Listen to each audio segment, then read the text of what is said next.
New research here, very new research. In fact, from Mike Roberts' lab at Auburn, it was published 5 days ago. This is a preprint, sponsored at least partially by Brett Contreras.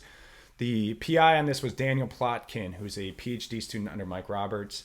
And let's be honest, this is pretty awesome research to be working on as a PhD student. Mike Roberts, by the way, is a brilliant dude and one of the best presenters I've ever heard. If you ever have the opportunity to hear him speak, I highly recommend it. All right, so they had two groups. They had a hip thrust group and a squat group. 34 total participants, 18 in the hip thrust group, 16 in the squat group. Untrained, college aged, both men and women, although they didn't report how many men and how many women. Measurements, what did they take? Body comp using biometrical impedance. They did MRIs of the glutes, quads, hamstrings, and adductors. They did an isometric wall push test, which was a standing 45 degrees. It's pictured here. It was a horizontal force production test. They did 3RM strength testing for squats, hip thrusts, and deadlifts. And they took surface EMGs of the right glute max and glute med. Again, I think they have a photo here. They wanted to see if EMG was predictive of hypertrophic outcomes. It wasn't, by the way. For their training intervention, it was 9 weeks. They started with 3 sets of 8 to 12 reps. They worked their way up to 6 sets.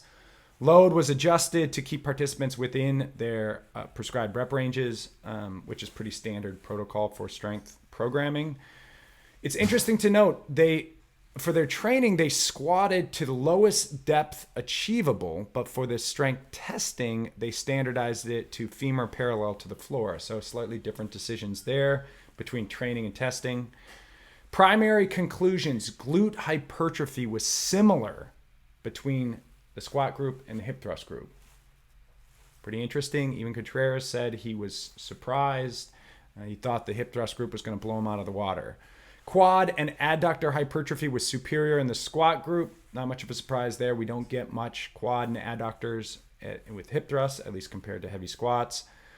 Hip thrust strength improved the most with the hip thrust group. Squat strength improved the most with the squat group. Principles of specificity. Both showed similar improvements with the deadlifts and the wall push. Good to know. So the big take home here is that squats and